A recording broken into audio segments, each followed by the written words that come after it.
All right, so we're live now. Welcome everyone to Smoke and Mirrors. I know you're used to the 1 to 2 slot, but as we said earlier, there's a home run derby tonight, and we're gonna talk about it because it was it was something Fuego. else. It was the best that I can in recent memory to me, honestly, hands down. Before we hopped on the live, though, I know Eddie was saying he wasn't a big fan, but let me pull back a bit. Let me introduce. All right, we got obviously Greg and myself here, Stephen Polius, Greg Polius, but our guests, we have Manny Schefter down in the corner, Eddie Gonzalez, both Sports Hit List contributors, and my younger brother Garrison. Hey, what's up, guys? So we're gonna have some fun tonight, and I want to start off. Do we all watch? We all watch, correct? Oh, definitely. Amazing. All right, so I just want to go with put it out there now because on the show on Friday, I said Joey Gallo was gonna take this whole thing, and yeah, I get you. No, it happened. Bounced in the first. It wasn't even close, man. It was like I think did he have the fewest? Yeah, he had the fewest home runs. I'm pretty sure he had the fewest home runs. He looked off from the start. He was pressing really hard.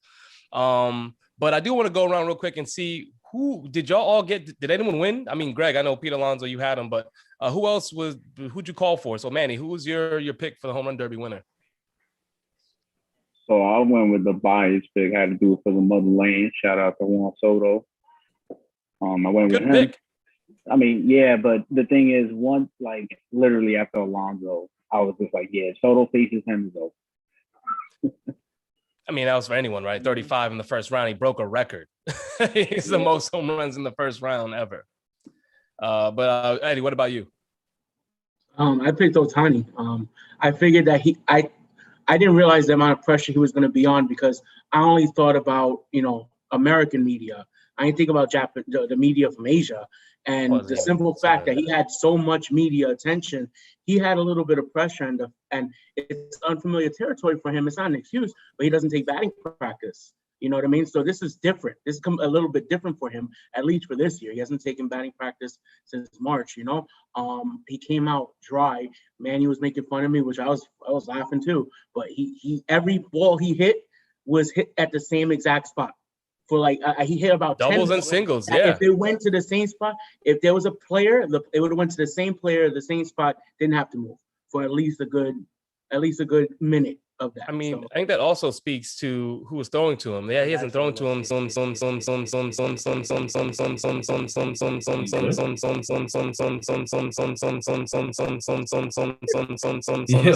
sound is off, bro.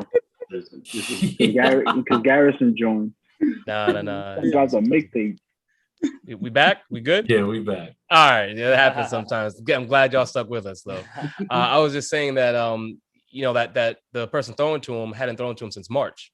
Mm-hmm. So the feed just wasn't there. And you could tell because in the swing off, he wanted him to raise it up and like throw it around like numbers or like around the letters, because that's where his swing path needed to be to hit home runs, not the doubles and singles he was putting down the line. He's ripping down the line. It all hit hard. It was literally the swing path. Yeah. If he adjusted, it would have been. Oh, for sure. Greg, what about you though? This goes back to what I said on Friday about it's going to hurt him that he doesn't take BP, because this is a very different atmosphere. And you could see he was winded after like the first minute and a half. Yeah. And then you add in the thin air, and it's very different when you have to hit home runs. I also just want to say that it wasn't just you that said that. Both Declan and I said the same thing, but you can take the credit that you want because you need it. You need it, clearly.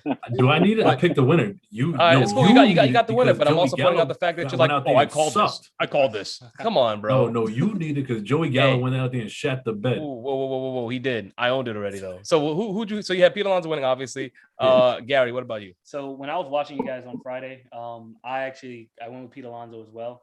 I thought the point was made that you guys made about Ohtani. I wanted Ohtani to do well because I think he would have put on a great show, and seeing him do that would have been added to the story. Yeah. But, the home run derby is no joke. And for someone who doesn't take BP and their first time in it with all that pressure, he kind of did what I expected him to do, and he got tired.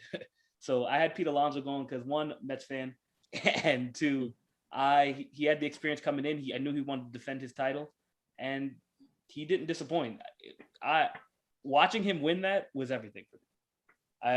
As a Met fan, I mean, it was amazing. I didn't root for him. I didn't pick him, but I was rooting for him. But something did tell me Mancini would do better because y'all wrote him off. Yeah, we did. Y'all wrote him off. And, I was just about to say. and when I was watching you guys on Friday, I was like, Mancini got some pop. He's like one of there's always that one guy who you never expect in the home run derby to go ahead and do something big and shock it all. And I'm glad it was Mancini who did it.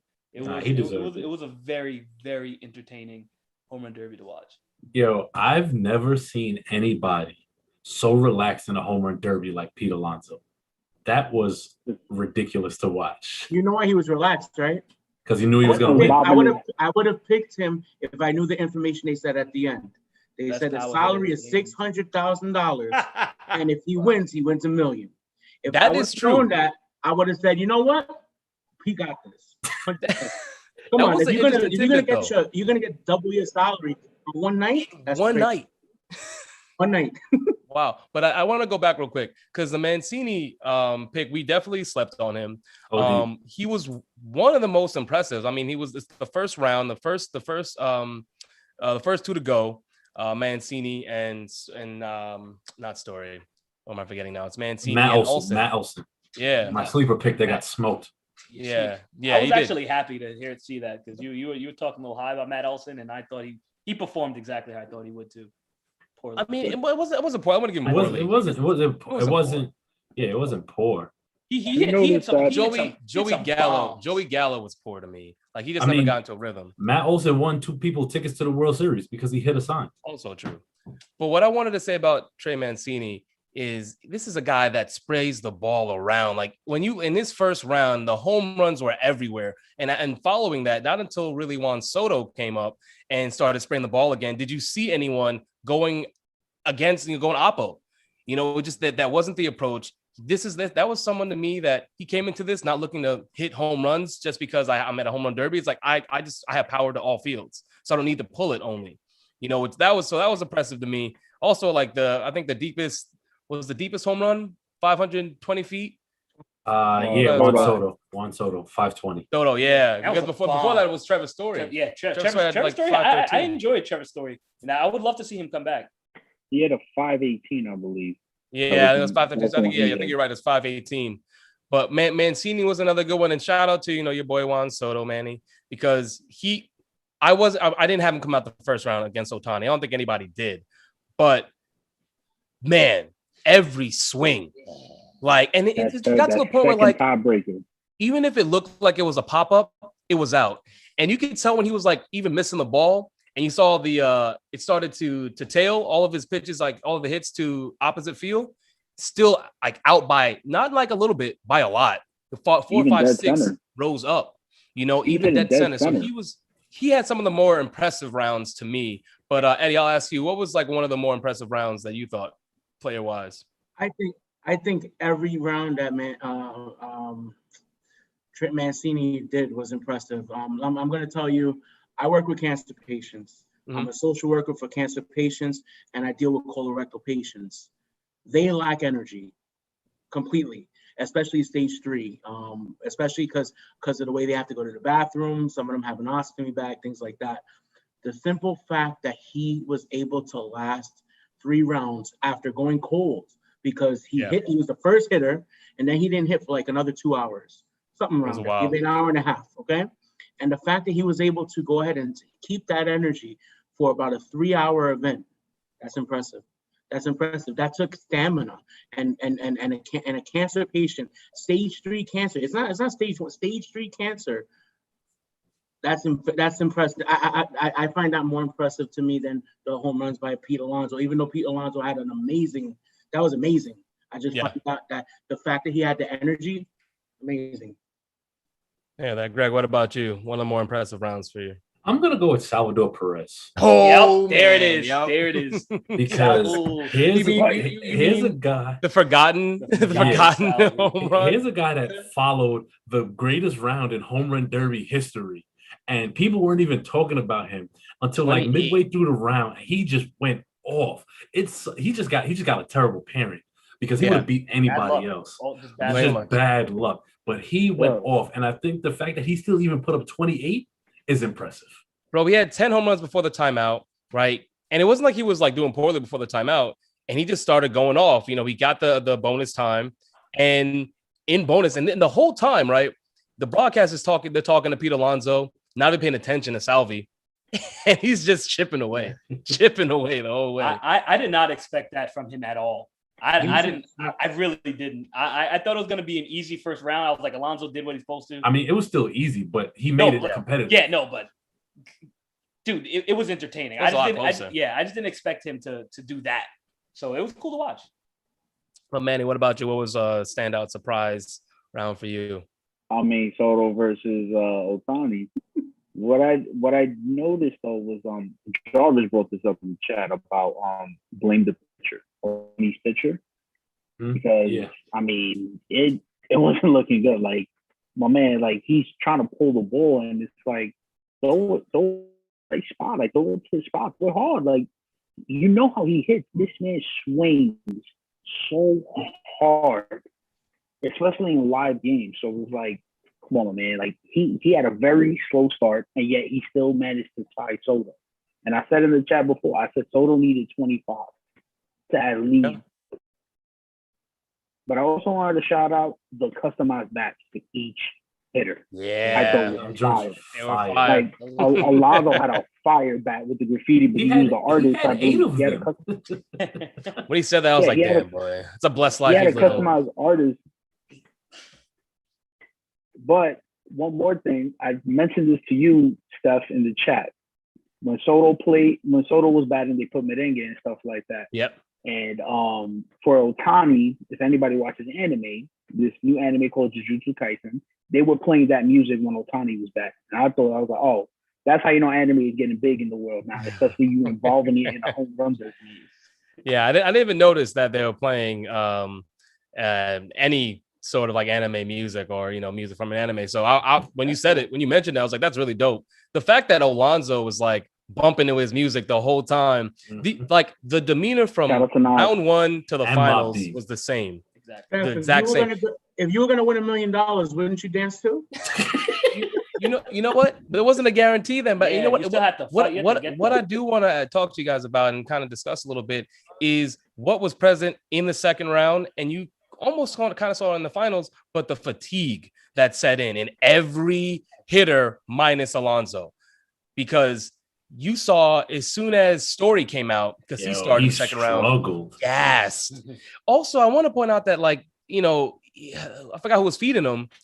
Going outside, like where his wheelhouse is. Why was anything? And he was kind of swinging at him too. Why go away from what worked in the first round? Kind of similar to what Manny said in your home field. Yeah, but that's what disappointed me, honestly, is that it's your home field. Story. I don't think Story should have gotten as tired as he because I'm sure he was able to probably practice in that field more than anyone to get a feel of what it would be like hitting home runs there, But the feeds really was what killed him. At least personally, he was fatigued, but those feeds were not good. I mean, now that we're on the topic, being a home run hitter, having a good BP pitcher is just as important as hitting the home runs itself.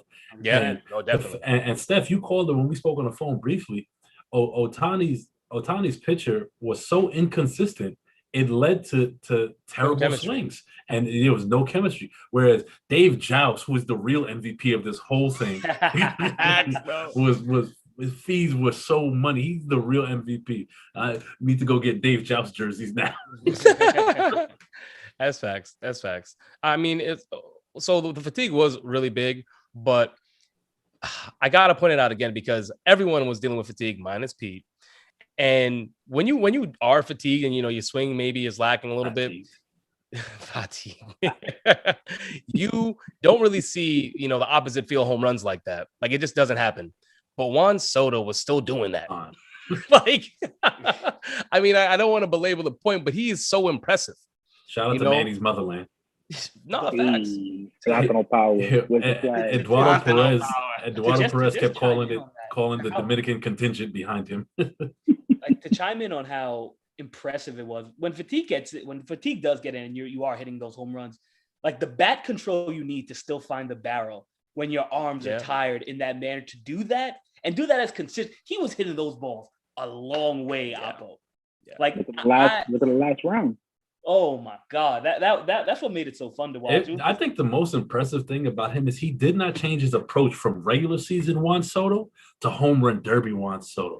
And there's a lot of guys who have to change their approach just to swing. Him and Trey Mancini kind of just stuck with how they hit, and that is super impressive. Honestly, I'm interested to see how Shohei's gonna adjust after this home run derby. I want to know when he gets back to the regular season. Like, if will that hamper his swing? Like, a la David Wright. I don't think so. Only because he was trying to be really pull happy in this home run derby with someone that he's not familiar with. I don't think I'd worry about him because when it comes to the game, I think he'll just hit the ball where it's pitched. And he doesn't take batting practice. He doesn't. Yeah, he did take it before take batting practice. No, he took it before the home run derby started. He took it before, but throughout the season he didn't. He hasn't taken it since March. Yeah, I think he'll be fine though. So. Ricardo asked a question from a non-baseball perspective. He always has to give that qualifier. But he said, why not use a pitching machine for the derby instead of a live arm? Wouldn't that allow more consistent control pitches? Bruh. Pitching machines are probably the worst things ever. They're not even consistent. Awful. Like, if I could break every pitching machine, I would. That's not a lot, even. But okay. Think of it as like Angel Hernandez ref pumps in the game. You don't know who Angel Hernandez is, bro. Just tell him it's like having a VAR referee as your BP pitcher. Yeah, I mean, ultimately what it comes down to is it messes up your timing. At least when you have someone throwing to you a live arm, then you can get your timing down. You know when to plant your foot. You know when the ball's coming. When it's in a pitching machine, especially if someone's feeding it to you, they show you the ball and then they put it in. And that second from when they push it in, it's like maybe like a split second where it drops in and the machine spits it out. You don't really get the same timing down. It makes it harder for you to actually know to get into a rhythm because it's not always going to be delivered the same place. Yeah. And then, your timing to get your foot down to really connect with the ball is just not the same. So it's not a better option. Also, I hear what you're thinking about and like where you're coming from, but it is not the way at all to try. And the pitching machine isn't going to give you the sweet spot.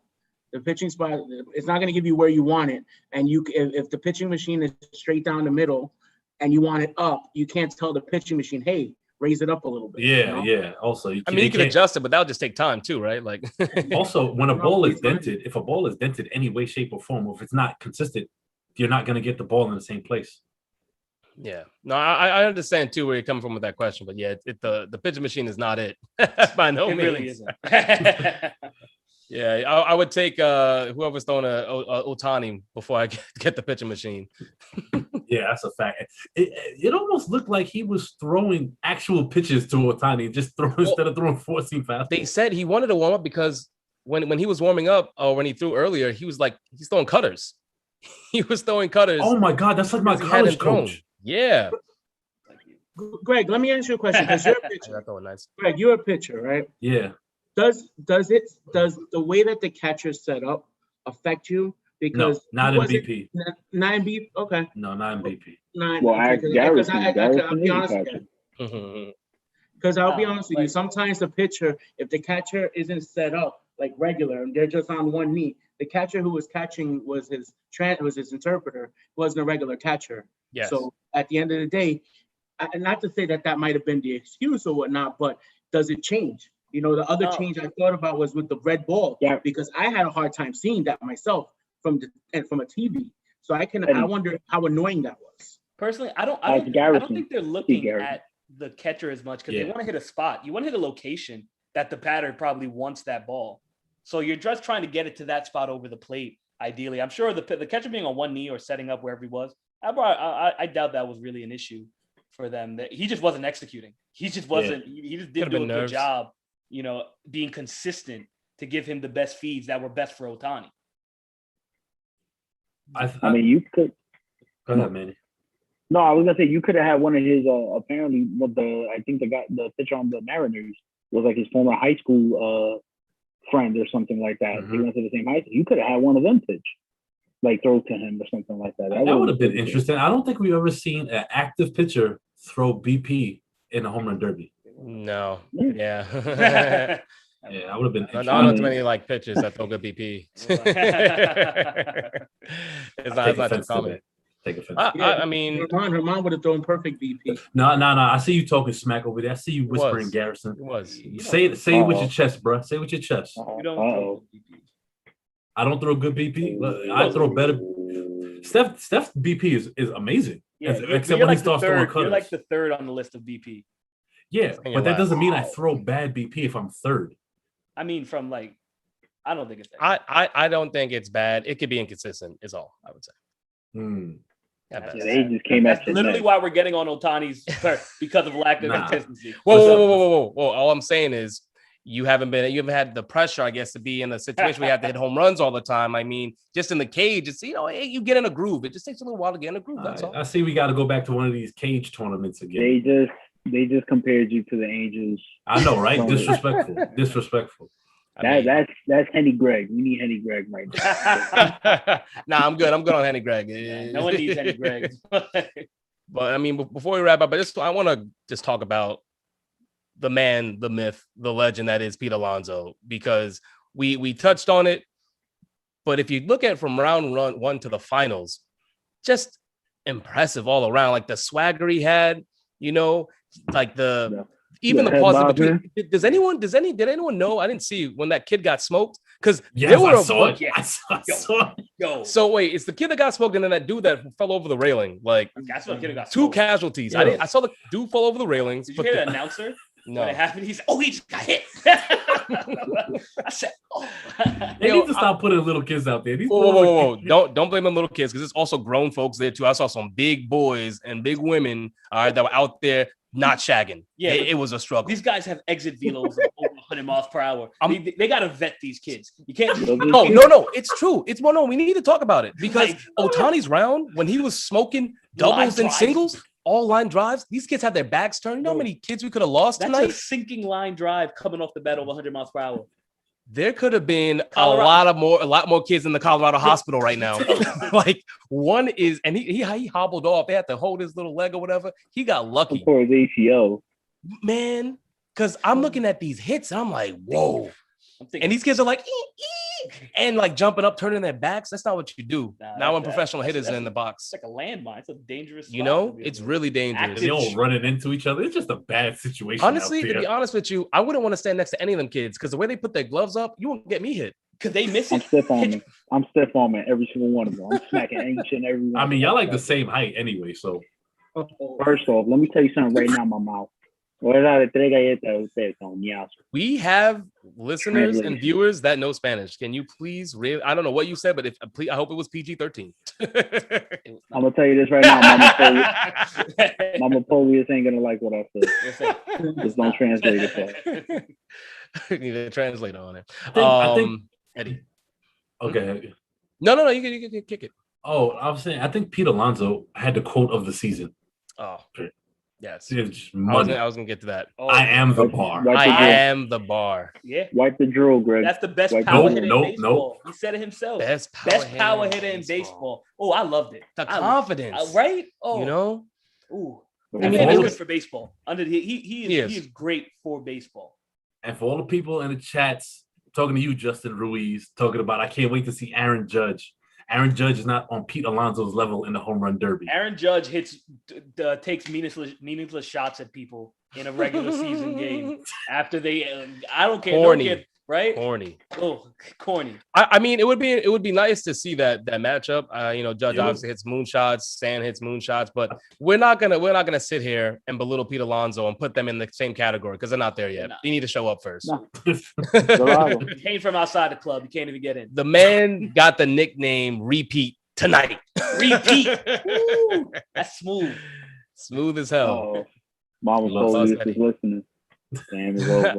But no, the one thing though, before we move on, is the final round after, like in that bonus round, when he just hit like 6 straight bombs, nonstop. After the break, it wasn't. No. So after timeout, like he hit some home runs, but it was in his bonus. Oh yes, in the bonus, his bonus round was just stupid, and it's like you see the home runs and then you see where it falls because I love that they were actually showing where they landed. How many people were thinking, oh yeah, I'm on the promenade, I'm about to get a soda. Now you about to get with a ball, bro. Like he was putting multiple of them on that promenade. And they said something in the first round. In his first round, he would have had 8 bonus like home runs because they hit 8 balls over 475 feet. He hit the most 500 over 500 foot, I believe. Yes. Out of everybody in the home run derby.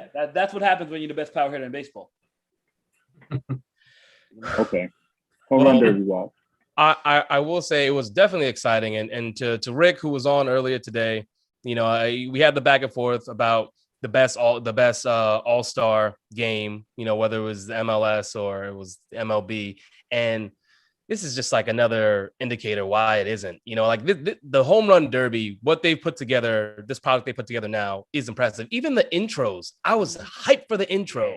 They did a great job having them come out there with the bats, take the picture, boom, boom. I was like, yes, it's about to be a night. Again, sad that Joey Gallo got smoked, but hey, it got close. So I have a question. Okay. Yeah, what's up, man? So what's going to occur next year? Is Alonso going to go for the 3P? Absolutely. I think there's the only way he doesn't is, knock on wood, bar an injury. That is it. There's no other way that Pete Alonso doesn't show up I will for the say, All-Star game. So who would you want? Vladdy will probably be back. Well, I want him back. If he but here's the thing though, and they pointed this out in the telecast.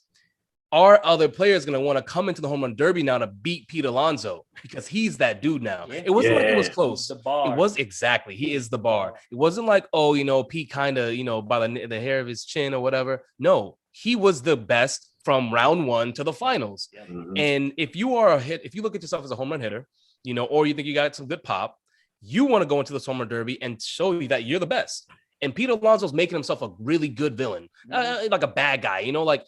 He's not a bad guy at all, but just the energy he has. He's like, I'm better than you. Like I'm just confident. He had that Ocho Cinco energy. Yeah. He had it's great. I love what he does. The personality. Baseball needs him. Baseball needs him. Pete said as long as he can do it, he's gonna be in it. Yeah. I'm gonna need Tatis and that and Vlad. I'm going for those. Tatis and Vlad would be great. I would really want to see that. I would want to see Vladdy back again because I think Vladdy is his BP out for revenge. Yeah. I would want to see those two. If anyone could rival him, I think Vladdy can. Like those two, Vladdy, Tatis, Stanton. Yeah. You can throw Judge in there. No, throw Judge in there. No. I would love for Stan and Judge to come in so that they could lose. Alonso could smack them, and then Yankee fans would be like, "Oh, he cheated." He knew what pitches were coming. They were hitting the trash can. He had a buzzer on. I ain't gonna allow this Yankee slander over here. My Napoleon, do not watch the rest of this because I'm about to go off right now. Oh man, your boy Eddie's about to come back in. Yo, my bad. I moved one. What's up, Eddie? You froze again, boy. It's 11:25. I guess that Wi-Fi ain't doing too much to you right now. Oh, you disrespectful. I'm just saying, boy. Hey, it happens to me sometimes. It's real. Facts after you. Hey, you know what? So I'm saying it happens sometimes. It wasn't any hate. I'm just saying you want to be with me, be a kin. But yeah, no, I would love to see that. Also, I don't think it would happen, but it'd be amazing. Imagine if Mike Trout came out. Oh man!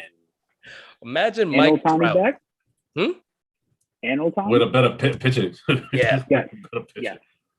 I would be interested to see Mike Trout because he's never done it. No. So like I would be very interested to see Mike Trout's like Cody Bellinger, Mike Trout. I want to see those guys. Yeah. But I'm really good on. I want to. I'm really good on him. It's like I'm good on Jock Peterson. Both of them, they could go. I hate Jock. Oh, yeah. Well, Cody Bellinger's one time in there was like you saw the hole in the swing, and I mean, still had. Then he won an MVP. he was like, I have a hole in my swing. It's pretty big. Here's the MVP next season. Copy. Yeah. Crap. You were talking about Mike Trout and hit home runs, and he made me freaking spaced on what I was gonna say next because I want to see Mike Trout. And there was one other person I think I had on that list, and it wasn't even that. It was the fact that Pete Alonso, to me, if he could start bringing people out to the home run derby, you'll only see it get better. Yeah. Because if guys are now saying, you know what? I saw what Pete did 2 years in a row. I could do better. I'm about to join the home run derby. Like that is that kind of energy, that narrative going into All-Star weekend or All-Star break is going to make more eyeballs going to be on baseball, because I'm sure they had a good amount of eyeballs tonight.